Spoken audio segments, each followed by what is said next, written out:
Crianças que nascem de parto normal são crianças mais seguras, que dão passos maiores, que têm autonomia. Então a criança, imagina a diferença de uma criança que está lá dentro, paradinha, a mãe foi lá e marcou a cesariana com 39 semanas. Ela é arrancada, ela não sabe que ela está na hora dela nascer, porque quem determina o dia de nascer é a criança. O bebê que nasce de cesariana, em geral, ele é arrancado, né?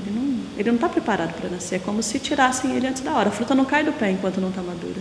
Mas o feto em si não estava preparado e não houve um preparo do organismo dizendo, você vai nascer agora. A gente corta a gente faz uma incisão bem grande, há uma perda muito grande de sangue da mulher, que aumenta muito mais na cesárea do que a mulher, apesar da fisiologia ter aumentado a quantidade de sangue da mulher durante o período dela de gravidez, mas ela na cesárea há uma perda muito maior de sangue. O parto cesáreo só na necessidade, mas o parto normal toda a vida sim. Principalmente nós as mulheres da roça, nós com os 4 dias nós tomamos conta da nossa casa. E o cesáreo não. O cesáreo nós estamos com corte. Se nós quer fazer, nós não pode, né? Porque nós fizemos um corte, o qual esse corte nós não pode estar lutando, lavando roupa, fazendo tudo como nós faz do parto normal. O parto normal é muito diferente. De acordo com o DataSUS, 44% dos partos cesarianos acontecem no Brasil, então é uma taxa muito grande, não é? É muito grande e a Organização Mundial de Saúde ela alerta sobre isso, não é? Então ela fala que apenas 15% dos partos devem ser por operação cesariana, sabe? E os nenês, geralmente, quando nasce de parto normal e passa todo um processo assim dentro do tempo esperado, tudo, nascem super bem, recebem um ápega 10, 9, 10, é uma coisa super tranquilo, não tem nada de anormal, é bem normal mesmo o que acontece.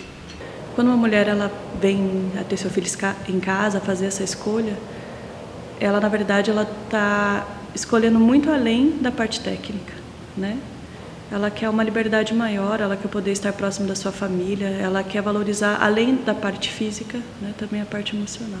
Então, quando a mulher está em casa, ela come, ela caminha, ela rebola, ela vai no banheiro que é dela, né? Ela conhece as pessoas que estão ali, foi ela que escolheu as pessoas que estão ali. O parto em casa também melhora as condições do nascimento do bebê, então o bebê nasce melhor. A mulher que tem parto em casa se recupera muito mais fácil. A mulher que tem parto em casa, ela tem uma impressão muito melhor do parto, então ela fica muito mais satisfeita. Muitas pessoas questionam, não é? Vai ter um filho em casa, que absurdo isso, não é? Mas, logicamente, só vai existir esse processo, a gestante ela só vai realmente poder ter o seu filho em casa se, durante o pré-natal, todo o período de gestação, o período gestacional, se for realmente normal, né? Correr tudo naturalmente. Então, quando ela está no ambiente domiciliar, é o ambiente que mais favorece isso. Ela está num ambiente sem muitos estímulos. A adrenalina, a luz, ruído, a ordem, né? A voz de outras pessoas pode fazer com que ela iniba a produção desse hormônio, da ocitocina, que todas nós temos e todas nós somos capazes de produzir. A todas aquelas mulheres que estavam sofrendo, eu sempre dei amor, porque eu também era mãe, 8 filhos que eu tive. Deu muito bem para entender a vida de mãe, né? Aí então, cada sofrimento de cada mulher, porque umas sofrem mais, outras sofrem menos.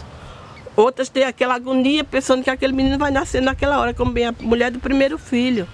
O que trava, às vezes o que bloqueia, que é o medo, a ansiedade, né, está a nível mental. Então o que a gente procura nesta gravidez é preparar essa mulher para esse parto. A gente pede para que ela frequente grupos de gestantes, né, rodas de conversa, para que ela vá se fortalecendo nessa escolha, que ela realmente se sinta preparada para viver tudo isso. Então é uma escolha que ela faz lá de dentro. A gente sempre fala, tem que estar no coração, né?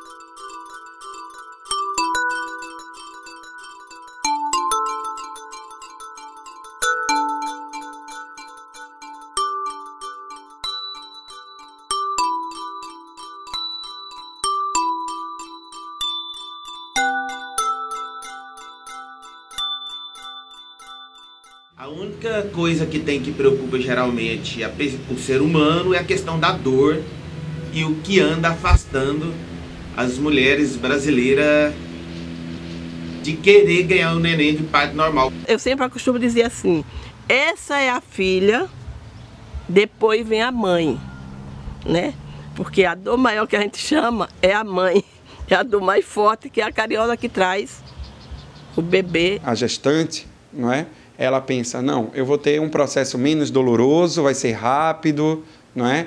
Vai ser algo naquele horário, não é? O médico não vai ter problema também, porque vai ser no horário do médico, não vai precisar passar por tanto tempo, né? Mas e depois? Quais são as consequências pós-parto? Eu acho que a gente deve pensar nisso. Então, quando uma mulher está no trabalho de parto, que ela libera a ocitocina, ela tem uma contração, né? Quando a ocitocina é sintética, que é aquele soro que colocam, que não deveria ser usado, já disse, sintético, falso, né? Num parto natural, respeitando a fisiologia mesmo, a gente não deveria de usar a ocitocina, deixar o próprio organismo produzir, e quanto mais evolui o parto, mais o organismo vai produzindo para as necessidades daquele momento. A ocitocina que a gente usa tem esse mesmo objetivo, diminuir o tempo do trabalho de parto, que ela vai aumentar as contrações, vai aumentando as contrações, vamos fazer assim, vai ciclar mais essas contrações e o neném vai nascer mais rápido. Essa ocitocina, ela pode causar complicações para o bebê, porque ela pode ultrapassar a barreira placentária e causar complicações em relação ao psíquico, não é? Porque a ocitocina é o hormônio do amor, não é? Então, pode causar danos com relação a, por exemplo, a anorexia nervosa, ou depressão, agressividade. Se gotejado muito rápido, e se não tiver um acompanhamento, é uma hipertonia uterina, isso causar uma hipóxia no feto e causar uma morte fetal. O mau uso dela pode causar isso. Hoje no Brasil, de cada 4 mulheres, uma identifica que foi violentada, né? Durante o cuidado no trabalho de parto, aliás, ao descuidado. E as outras, a taxa é muito maior, mas às vezes elas não percebem, porque elas estão acostumadas ao atendimento cordial, né, com um sorriso, mas atrás disso tem procedimentos totalmente invasivos. Se deita a mulher para parir, né, e a mulher não deve parir deitada jamais. Outra coisa que a gente vê também, geralmente, são algumas frases mal colocadas durante aquele período, quando ela está em trabalho de parto, a gente vê algumas frases mal colocadas. Muitas vezes aquela rotina que a gente trabalha sempre, acaba nem percebendo às vezes que conversa alguma coisa que não estaria bem colocada naquela hora. Então ela passa por tudo isso sem ao menos saber. Quando o bebê nasce, o bebê recebe sondas no nariz que não deveria, né? Sem contar que não chamam nem pelo nome. Mãezinha, né? Eu sempre falo, mãezinha, pobrezinha, coitadinha, não sabe nadinha, né?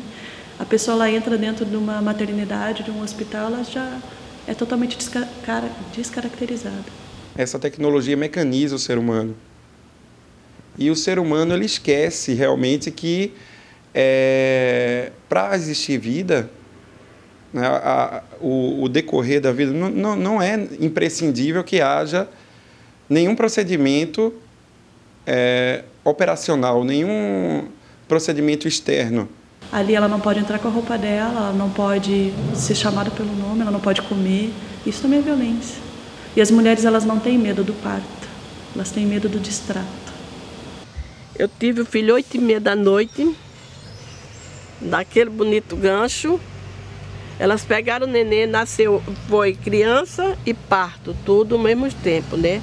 Não deu fuga. Uma sustentou o menino, a outra fez o parto. O parto já caiu, foi caindo dentro do balde. E ela foi e me deixaram no gancho e foram embora com o menino. Foram vestir o menino e me esqueceram no gancho.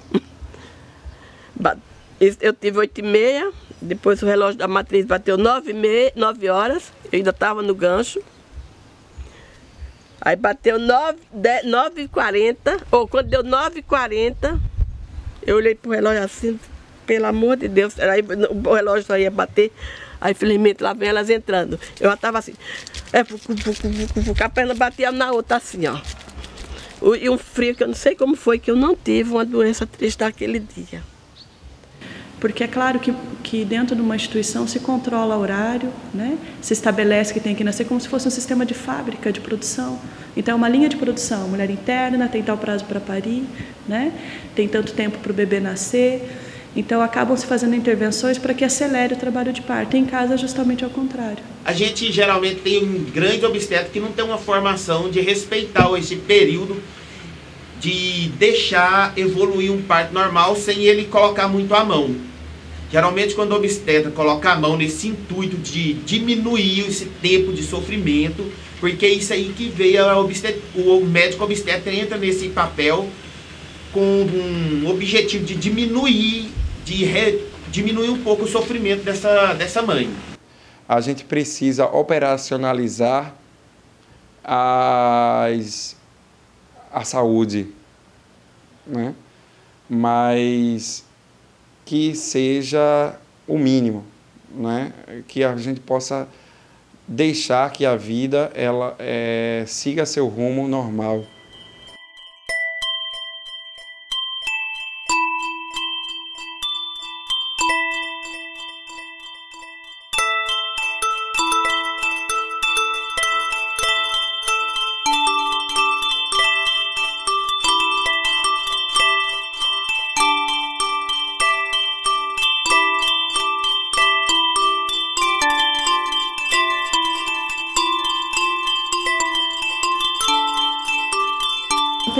Tem um momento que a gente chama de hora dourada, que é a primeira hora de vida, que é quando o bebê deveria ficar única e exclusivamente com a sua mãe, né?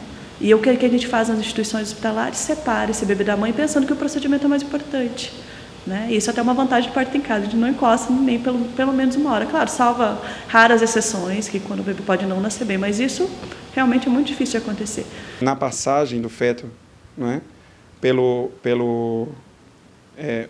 quando ele vai ser expulso, né, então o pulmão dele está preenchido, tem líquido amniótico ali, porque durante o período de desenvolvimento ele está tentando desenvolver todos os seus sistemas, né, inclusive o sistema respiratório, e ali vai acumular muito líquido amniótico. Durante a passagem aquele líquido ele vai ser expulso, né? Aquele líquido é expulso, então é muito importante essa passagem. Quando eu fui fazer a graduação em enfermagem, a faculdade, foi tão ruim a experiência dentro do hospital que eu pensei, poxa, eu não quero isso para mim, né? Eu já tinha filho, falei, meu parto foi tão bonito, tão respeitado, né? Eu não quero atuar dessa forma e não quero estar perto disso. É uma área que eu não desejo. Já se tinha toda uma cultura, né, de parto humanizado. E aí entrou uma enfermeira chamada Maria Januário, que ela parecia encantadora das mulheres, né? As mulheres se apaixonavam por ela quando olhavam. Eu, poxa, eu também quero isso, né? Também quero ter esse acesso, que as mulheres ficavam assim, apaixonadas. Aí eu comecei a ver o que era esse universo. E uma mulher tão formada, né? Ela era uma enfermeira obstetra, com pós-graduação em obstetrícia e tal. E ela se apresentava como parteira. Eu, parteira? Né? Porque a gente tem o costume na graduação, na formação da gente, de achar que isso é um termo pejorativo, né? De uma mulher que não tem conhecimento, e ao contrário. Então, parteira, e ela me ensinou, ela falou, olha, minha filha, enfermeira obstetra no conhecimento e parteira no cuidado, né? E quando ela dizia para as mulheres, eu sou parteira, e que havia aquela relação de encantamento, aí eu entendi qual é o significado de ser parteira, né? Tem um obstetra francês que diz que para mudar o mundo é preciso antes mudar a forma de nascer, né?